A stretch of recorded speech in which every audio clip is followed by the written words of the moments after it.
एक खुशखबरी निकल कर आई है कि मनीष कश्यप 1 हफ्ते के अंदर छूट जाएंगे। जी हाँ, आपने सही सुना। तो आप इस वीडियो को ज़्यादा से ज़्यादा शेयर कीजिएगा ताकि लोगों तक जाए और लोगों को पता चल जाए कि हाँ मनीष कश्यप आने वाले हैं भाई। तो मैं वीडियो नहीं बना रहा था क्योंकि मेरा तबीयत खराब था। मैं आपको आज खुशखबरी दिया हूँ कि 1 हफ्ते के अंदर मनीष कश्यप छूट जाएंगे। वकील ने यही बताया है कि मनीष कश्यप 1 हफ्ते के अंदर छूट जाएंगे।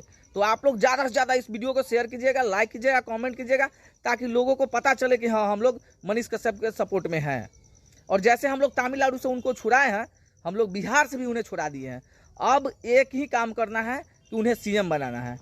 तो किसी भी हाल में भाई मेरे बदलना नहीं है और भैया को सपोर्ट करना है और बिहार का मुख्यमंत्री बनाना है। हम लोग भी चाहते हैं कि वही बने। जब वो बन जाएगा तो बिहार से भ्रष्टाचार जो है खत्म हो जाएगा हमेशा के लिए। तो बस नेक्स्ट वीडियो में मिलते हैं।